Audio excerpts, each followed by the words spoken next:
Doctor कमर चीमा साहब, आपके नज़र में अक़वाम मुत्तहिदा की सलामती कौंसिल में जो मज़म्मती बयान सामने आया है, भारत की ख्वाहिशों के बरक्स रहा है वो, और आलमी मीडिया से भी जो भारत चाह रहा था उसने भी वैसे ट्वीट नहीं किया इस खबर को, तो इसको भारतीय सिफारती नाकामी कहा जाए या फिर हमारी सिफारती कोशिशें काम कर गई हैं? देखिए, 2-3 चीज़ें ऐसी इंटरनेशनली हुई हैं जिसका सलमान गनी साहब भी ज़िक्र कर रहे थे। देखिए, इंटरनेशनल कम्युनिटी को कुछ पता ये चला है कि आपको याद होगा कतर के अंदर इंडियन नेवल इंटेलिजेंस के 9 लोगों को डेथ सेंटेंस हो गई थी बिकॉज़ वो कतर के ऊपर जो है वो जासूसी कर रहे थे। फिर नरेंद्र मोदी साहब ने उनको माफ़ी माँग के वापस लेके आए और अमीर ऑफ कतर ने उसको ऑनर किया, एक बात। दूसरी, जिस तरह अभी हम कनाडा की बात कर रहे थे, इसको जो आपको पता है ये जो फाइव आइज इंटेलिजेंस अलायंस है, इनका America, Canada, Britannia, New Zealand, Australia, इन्होंने बड़ा केयरफुली देखा इस चीज को कि ये किस तरह अमेरिका के कनाडा के अंदर ये जो ट्रांसनेशनल रिप्रेशन है इसका टूल इस्तेमाल कर रहे थे और वहां पे लोगों को हायर करके उन सिखों को कत्ल करना चाह रहे थे और कत्ल भी किया, जिसकी कनेडियन पार्लियामेंट के अंदर, यानी कि आप देखें कि कनेडियन पार्लियामेंट के अंदर अगर ये कहा जाए कि इंडियन इंटेलिजेंस के लोग या एजेंट्स ऑफ इंडियन गवर्नमेंट जो है वो इसमें इन्वॉल्व थे और इंडियन हाई कमिश्नर जो कनाडा के अंदर थे उनको समन किया कनेडियन गवर्नमेंट ने, तो वो उसके बाद वहां से चले गए। तो यहाँ पे तमाम जो P5 है उनको पता चला इंडिया के बिहेवियर का। फिर अमेरिकन ने क्या किया कि अमेरिकन ने भी इनके लोगों को पकड़ा, इनके एक बंदे को निकल गुप्ता को जो है वो उठाया चेक रिपब्लिक से और एक्स्ट्राडाइट किया और उसके ऊपर भी केसेस चल रहे हैं। सो वेस्ट ने इनको करैक्टर को समझ लिया। और अभी रिसेंटली मैं यूके की आपको एक मिसाल दूं कि जहां पे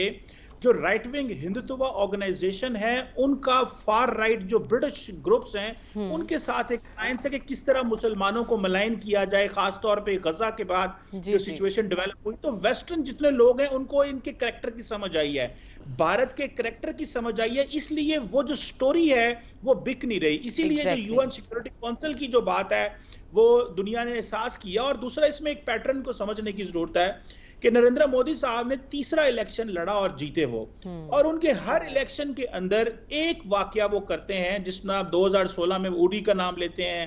फिर पुलवामा और अब ये पहलगाम, और आप देखें कि इस वाकये को वो फिर खींचते हैं, डोमेस्टिक पर्पसेस के लिए इस्तेमाल करते हैं, ग्लोबल सिंपैथी हासिल करना चाहते हैं, एंड देन जितनी जल्दी से इन्होंने चीजें करने की कोशिश की। मिसाल के तौर पे देखें आप कि जिस दिन वाकया हुआ उसके ठीक 28 घंटे के बाद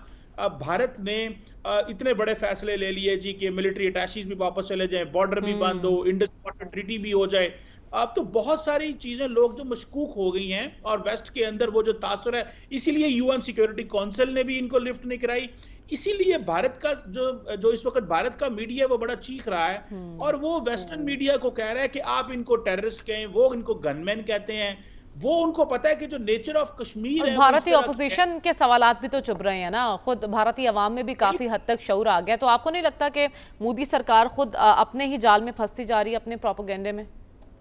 देखिए, ये पंजाब और कश्मीर और बाकी जो प्रोग्रेसिव इंडियंस हैं वो ये सवाल कर रहे हैं कि आप तो हमारे चौकीदार हैं, तो चौकीदार हमें महफूज तो कर नहीं सकता है। चौकीदार जिंगोइज्म की बात करता है, चौकीदार डिप्लोमेटिक ताल्लुकात को खत्म करने की बात करता है, चौकीदार ने हमारी एयर स्पेस बंद करवा दी जिसकी वजह से करोड़ों मिलियंस ऑफ डॉलर्स का नुकसान इंडियन एयरलाइंस को होगा, जो जारी बात है बोझ इंडियन अवाम के ऊपर पड़ेगा। तो वो कह रहे हैं कि चौकीदार को हम $77 बिलियन सालाना देते हैं इंडियंस को प्रोटेक्ट करने के लिए। आप प्रोटेक्ट नहीं कर सकते, आप उल्टा इल्जाम लगाते हैं और उसके बदले इवन इंडियंस की जिंदगी जो है मुश्किल कर देते हैं। जिस तरह ये मैंने एयरलाइंस का जिक्र किया कि उनको नुकसान होगा, बॉर्डर वैसे बंद है, वो एक टर्म होती है ना, उसको हम कहते हैं gravity model of trade. It means कि आप अपनी जो नियरेस्ट मार्केट्स हैं उनके साथ कारोबार करते हैं, तो वो कहते हैं आपने हमें ब्लॉक कर दिया हुआ है। ये जितने भी पाकिस्तान के बॉर्डर पे जो स्टेट्स हैं, जो है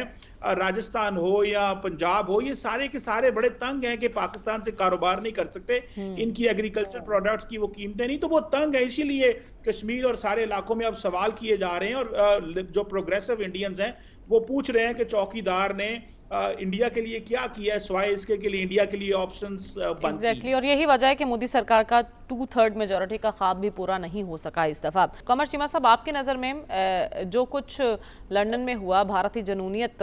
जिस अंदाज में देखी गई वहां पे, इसका इम्पैक्ट क्या होगा और भारत की कैसी तस्वीर दुनिया देख रही है और इसके बरक्स पाकिस्तान का इमेज कैसा जा रहा है?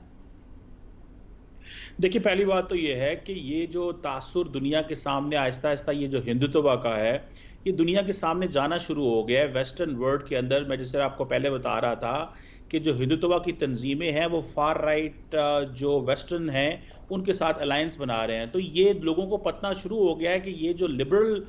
डेमोक्रेसी की बात करता है भारत, या सेकुलरिज़्म की बात करता है, ये सेकुलरिज़्म कोई नहीं है वहाँ पे। और लोगों ने आहिस्ता-आहिस्ता इनको जाँचना शुरू कर दिया। लेकिन ज़ाहिर बात है, जो हम बार-बार बात करते हैं कि वो मार्केट इतनी बड़ी है कि उनकी मजबूरी है वहाँ पे जाना, कारोबार करना, काम करना। लेकिन नरेंद्र मोदी ने बेसिकली पूरी की पूरी जो हिंदू कौम है उसको, और जिसे कहते हैं ना, वहाँ पे उन्होंने बस बॉम्ब लगा दिए हैं। वो कहीं न कहीं आपको फटते नज़र आएँगे, कहीं न कहीं पकड़े जाते नज़र आएँगे। उनके अंदर जो एक्सट्रीमिस्ट टेंडेंसीज़ इतनी ज़्यादा बढ़ा दी हैं कि वो समझते हैं कि अब हम एक तो बड़े सुपीरियर हैं, फिर वो समझते हैं कि जी हमारे ही हक है, फिर हमें ही हर जगह होना चाहिए, और हम बहुत बड़ी कौम है। वो अपने आप को एक सिविलाइजेशनल स्टेट कहते हैं। तो वो जो एक एक जिसे कहते हैं कॉन्फिडेंस देने की कोशिश की गई है, लेकिन साथ उसके एक्सट्रीमिज्म उनके रवैयों में आ गई है, जिसमें ना वो वेस्ट को मानते हैं, ना वो चाइना को मानते हैं, ना वो मुसलमानों के साथ कोएग्जिस्ट करना चाहते हैं। तो पाकिस्तानी गवर्नमेंट को इसको हाईएस्ट लेवल पे टेक अप करना चाहिए। ये कोई मजाक नहीं है कि ठीक है, आपके हमें हाई हाईएस्ट कमीशन लेवल पे पर इसको टेकअप करना चाहिए और लंदन में भी लंदन पुलिस ने भी एक्शन लिया है इस मामले पर, गिरफ्तारियां भी अमल में लाई गई हैं।